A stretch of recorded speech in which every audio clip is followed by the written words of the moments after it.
Hello and welcome to episode 2 of The Magic Sponge. It's me, Rob Beckett and Jimmy Bullard alongside superstar of the internet and full-time Devils presenter, the mighty Ian Smith. Cheers. We also have a guest this week who is an ex-Wimbledon Crazy Gang legend turned top-level football coach. It's Wally Downes. Hello, Wally, you all right? Hey. You all right? You well? Yeah, terrific, thanks. Ex-Wimbledon player, coach of West Ham and then QPR. Is that correct? Yeah, Palace, done a few now. Now, Brentford manager for a bit, like? Yeah. More clubs than Sam Parkin. No one's had more clubs than Sam Parkin. What are you up to now? Because you was at QPR, you're not there anymore. What are you doing now? I'm currently self-unemployable. Self-unemployable? No, just waiting for the merry-go-round to come round again, you know. So it was left quite late for me when I left QPR, so most of the clubs had their staffs already. For that season, so you're going to, next season, you're looking to get another one? No. I'm sure someone will get the bullet shortly, so.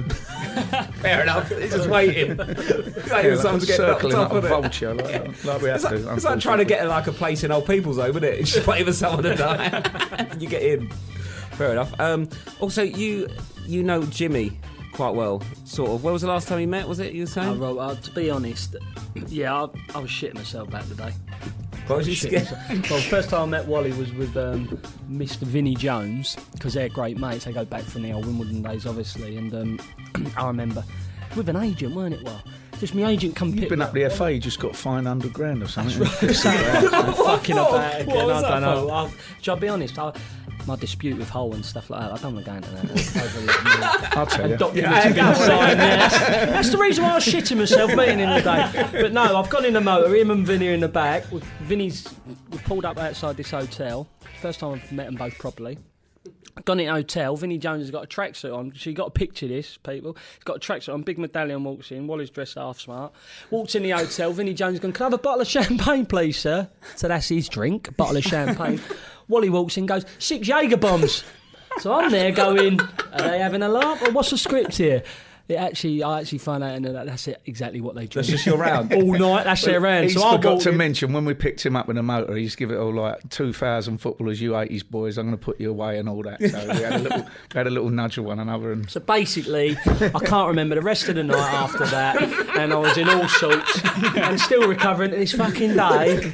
And this is why I'm a bit nervous, a big wall coming in. Oh, really? You're on the Summer Fruits Copperbergs when you're drinking now as well. No, that's what I'm trying to say here. And he orders 6 Jaeger bombs like it's going out of fashion. Did he struggle? He couldn't make the round out because he said to the fella, "Bottle of champagne, please. 6 Jaeger bombs." It was no. Who else? He said, "No, they're for me." So he's gone, he said, "And I'll have a Budweiser, please." So we whacked ours down. He's still got the Budweiser in there. It's like a bottle of champagne, please. 6 Jaeger bombs. You want another Budweiser, Jim? Yeah, he's half cut now. 3 hours later. That's about 100 grand rounds anyway. This is the first time I've ever tried a Jaeger bomb. Have one of them, Jim. They're all right. Oh my God, I'm like 2 hours later. I can't even see. You don't straight. need the energy, really, do you? Unbelievable. Like, it's mental. Because you're like the old school Crazy Gang. Was you you're the instigator? Well, That's I went to Wimbledon when I was still at school, 6 months before they got in the league. All right. So I played in the reserves of the last year before they got in the league. So I was the first one there. From the beginning, the youngsters, yeah. That was Quality, all right. Yeah. Going into a team of 9 alcoholics. This is we're so lucky to have Wally with us today. I'm buzzing over this. The stories you must have. Yeah. Well, the first day I went training, on Thursday night, we trained down at Robin Hood Roundabout on the A3, and I used to have a fruit and veg store. So I've gone down with 16, I've got the money bag with me. So we've trained, and I've got my mate to drop me down. And as we finished, Dave Bassett said, "How are you getting home, Wally? You live in Shepherd's Bush?" I said, "Yeah." He said, "Roger will take." Now Roger was like an old hippie, pair of shorts, flip flops, and all that beard. What, on the pitch? Yeah, he might as well have been. Imagine if he had boots, he'd probably get a proper league. So we've got in his little MG convertible. So driving back, he's gone halfway through Hammersmith. He's gone, "What you got there?" I said, "That's the I've got a fruit and veg store. So that's the money bag." He said, "Oh yeah, busy today?" I said, "Yeah, it's about 500 quid." He said, "Do you fancy a drink?" I said, "Oh, yeah, all right." Thought this again. Well, he took us straight to Ronnie Scott's. I'm 16 years of age. My first training session. I'm in Ronnie Scott's at 3 o'clock in the morning. This is a fucking life. This is a thing. Unbelievable. Yeah, I was trying to see if you guys had played against each other. You've seen his eyebrows? I've seen that. You can't. You're just taking the piss out of my visual appearance. Everyone's got to Google me. Shift through about 3 of Ian Smith. Say, eyebrows look alright. You're taking the piss out of a 7-year-old man. Put your fringe up a bit. Come on, put your fringe up. People can't see this, Wally. I want to see them properly. That's where the Oh, the action. reaction. And the ears are quite big, aren't they? Oh, I'm not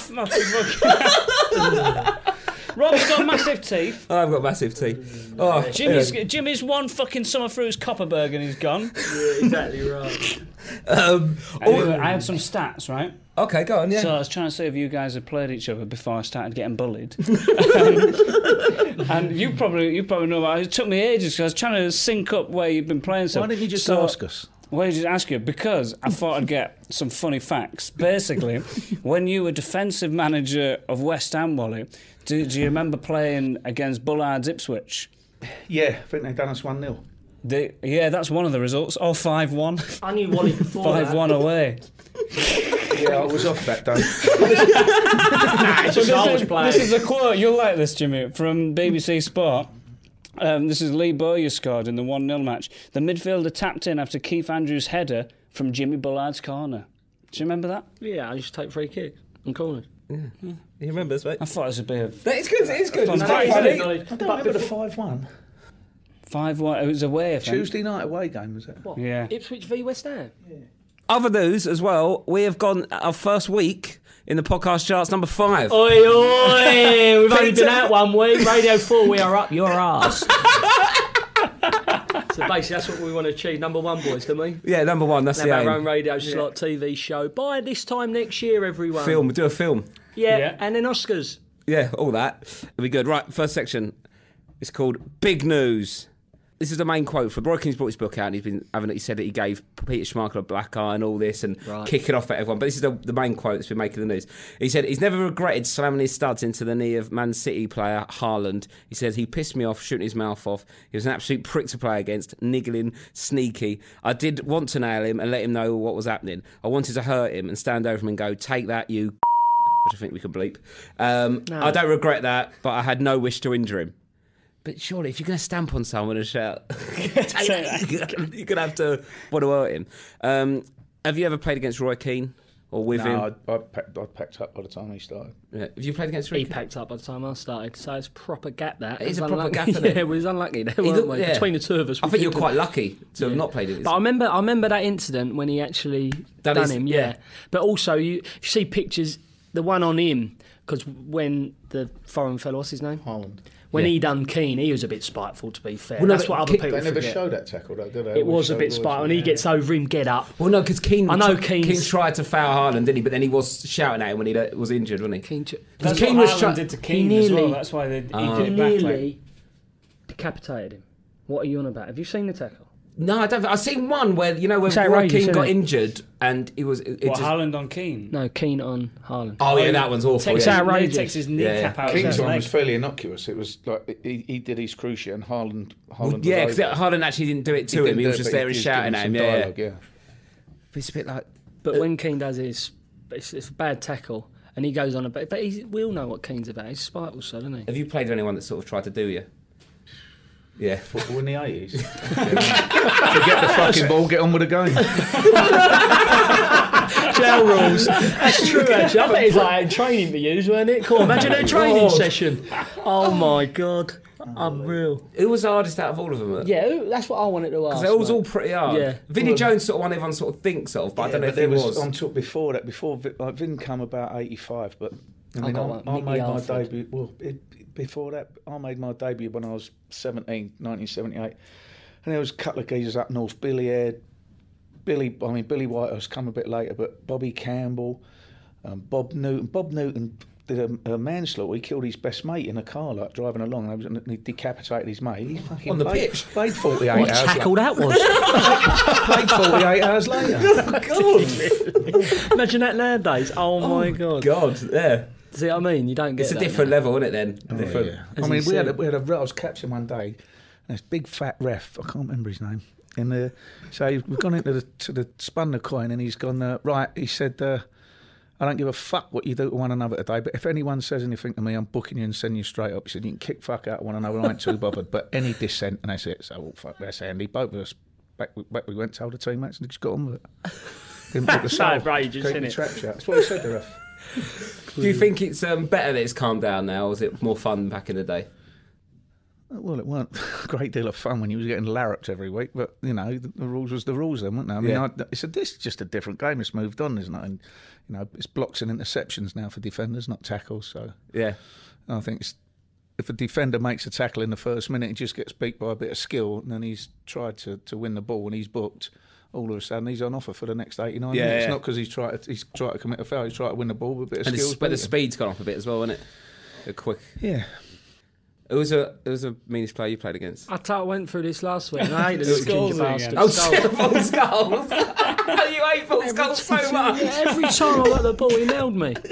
Every time. I'm thinking, why would you bother nailing me? You're Paul Scholes. And it's just done me in. But he's not the hardest player you played against, is he? He's the hardest tackler I played against. Really? You wouldn't think it, though. Just because he steams in, there's no he jockey. That's what I'm saying. He wasn't a great tackler, would he? No, Just he go and wa- commit, No. bang, get lots of booking. Usually when you get the balls, the jockey is, so you like shepherd that. He just run and just go through, and I'm just thinking, why would you do that? What? Yeah. I mistime it 90% of the time. Yeah. And in the end, he just used to get on my tits. So basically, I just don't like him. You just don't like him, he's one. On the pitch, he might be a nice fellow off the pitch. So who was the hardest player you played with, did you say? Oh, with... Like of the crazy gang? Well, see, Fash was a black belt and all that, so He was... he didn't mess about with Fash. Was it a player called Jamie Eyre that was a bit... Was he more nutty than... Jamie Hand. Mate, yeah, was he more nutty than Ard? He's just... I could tell you stories about Jamie Hand that would... Yeah, he's sicko, really. He wasn't really a football player. Well, the difference is other hard men and people that are just mental. This is the level Jamie Hand... I just want to try and describe to you what this fella's like. He's a good mate of mine. Who did he play? Was he the one who Nobes roomed with when he came to Ipswich? No. He's a good mate of mine, as I said, but he's just not wired right. Who did he play for? He played for Luton. He played for Shrewsbury Town. Sorry, come from Shrewsbury Town. He's a London boy, but he moved up north, and then he played for Luton. He was the one who left all the.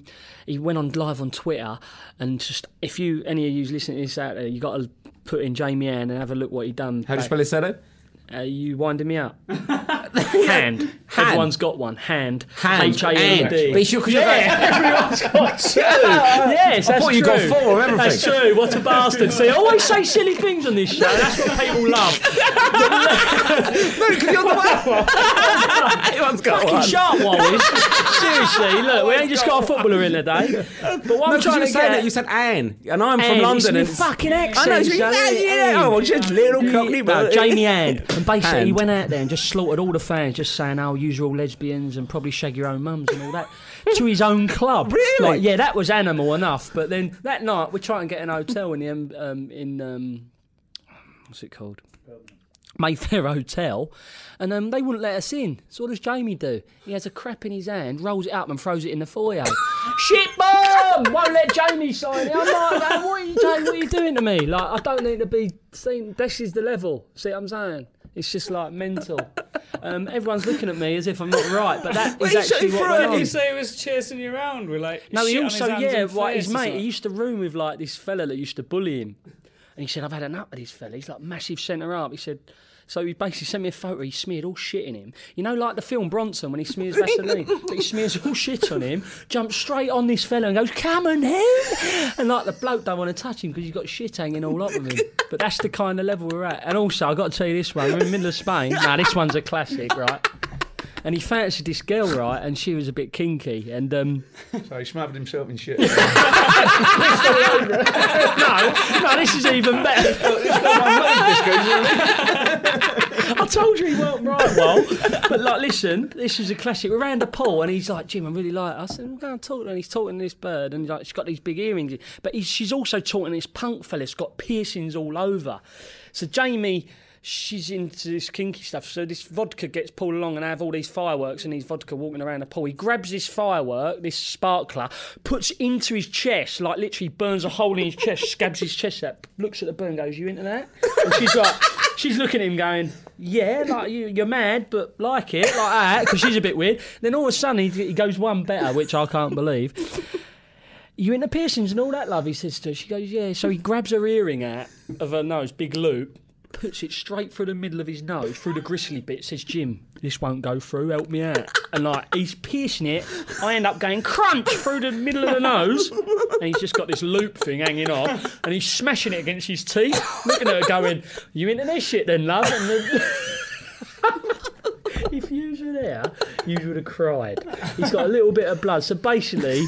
That's just the level Jamie Ann goes to. To impress. Like, yeah, just like that's his like the randomness of the boy. Well, I never. So basically, this is a story you may have missed. Moving on from one autobiography to another, Rio Ferdinand claims that England players are treated like babies. He said England players are treated like complete babies compared to some of the international counterparts. According to Rio, the former Man United and England captain, said the comment in his new autobiography, he was impressed how Man United boss Louis van Gaal, then coaching Netherlands, dealt with his players at the World Cup, treated them as grown-ups. Do you think... Sometimes when you're looking after the players, they're all different. Now, Rio's saying they're getting treated like babies. Yeah, he should have been chaperoned when he missed the drugs test, shouldn't he? So you can't forget things. You've got to be on top of the players. Exactly. You know, if you treat them like men, you expect them to, act like it. And do... That's what Keane said in his autobiography as well. He was like, "I'd remember a drugs test. If you had your drugs test," he was like, I don't think you'd forget it." A lot of people in biographies pipe up but don't look at themselves. See, my one that I wrote was awesome. It's very good, but I read it, mate. Bend it like Bullard. Anyone not got it?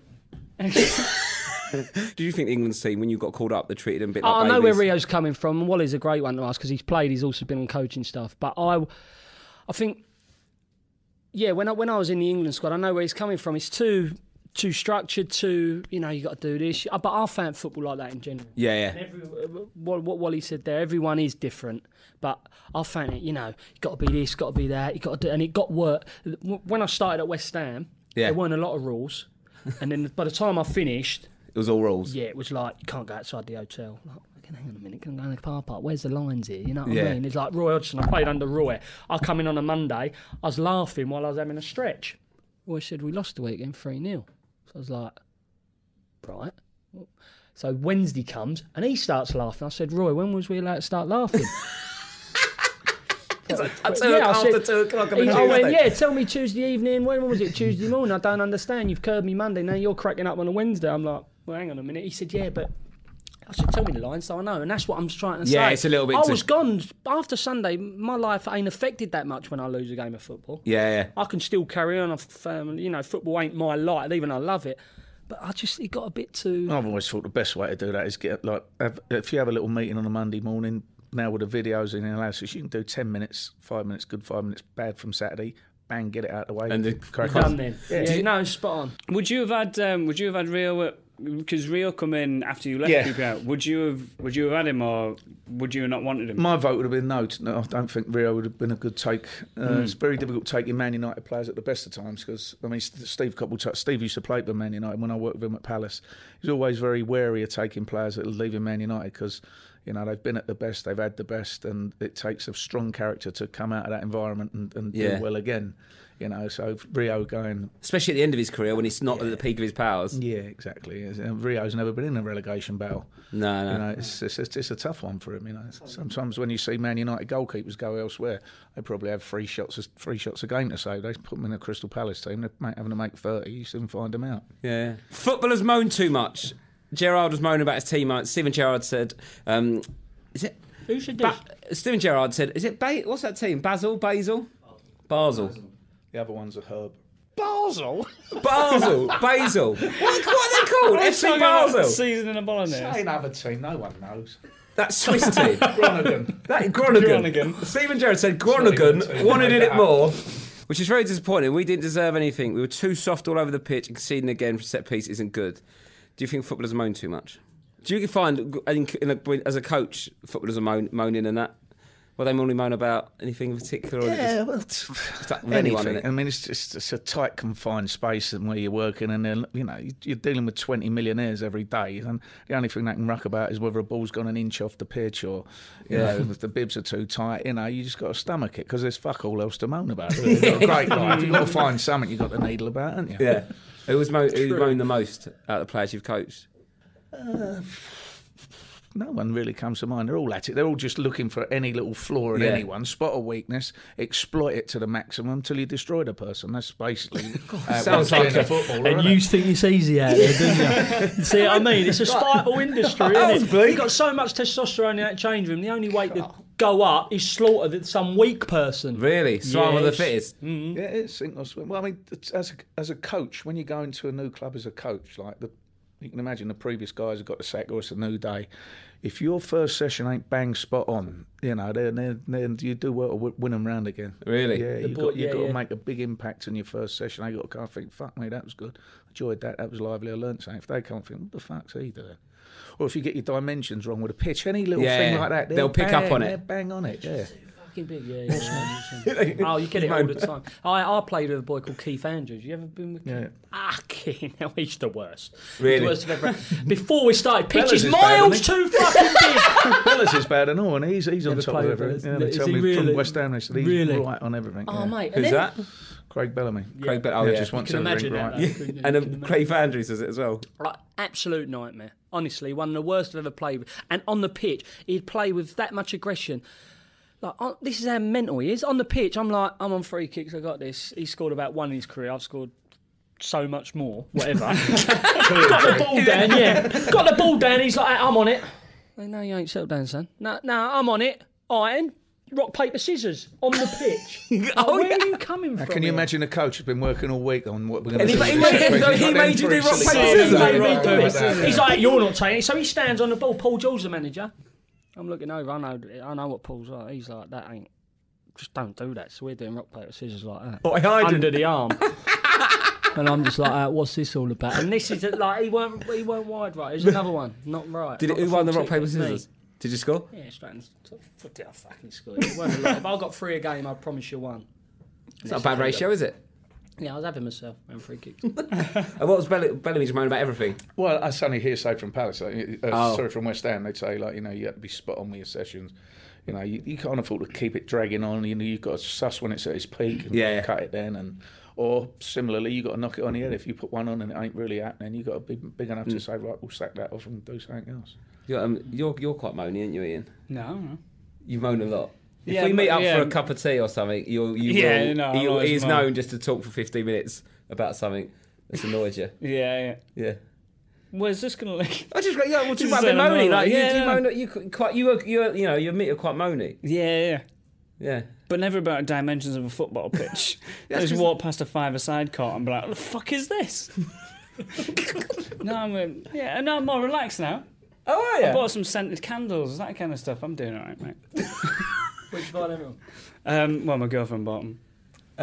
Yeah, but have you calmed down? Do you think you calmed down? You got a bird? No. Yeah. this is the bullying. He's trying to sense the testosterone in the room. He's trying to get you got to fight back. Do you mind about her dimensions? See what I mean? Harry's brought the football industry into this room. He's one spiteful, yeah, this is a brilliant case man, study of what it's like to be football. In the dressing room. It'd probably be better if we were dressed. Well, it's fucking horrible. Well, I've been asked to do a drugs test after this as well. See, I've been away for it for 3 years. I didn't realise how horrible it was, and he's still an horrible coming, bastard. he's spiky.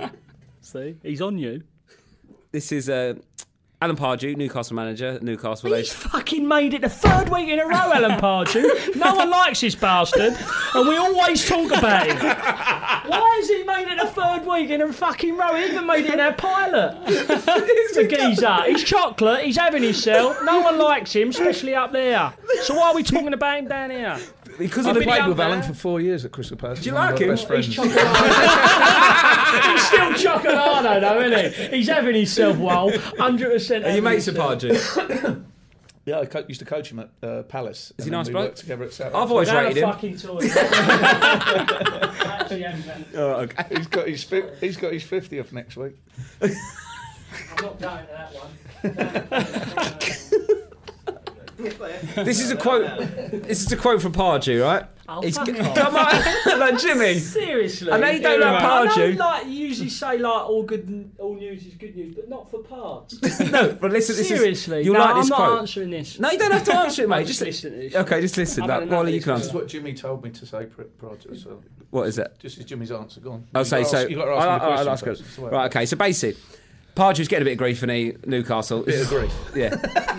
Well, everyone hates him in Newcastle, but this is what he said. He went, I've got some CV and experience that says I can do that. And this is about him keeping him up and turning it around. He went, I can turn around the situation. I've got to lean on that. No one else is going to lean on me, so it's important that I do. So I will go home and shine my Manager of the Year trophy to give myself a bit of confidence and come in tomorrow. How can I answer that? I'm back in. I'm back in. This is the answer Jimmy told me to say previously for him.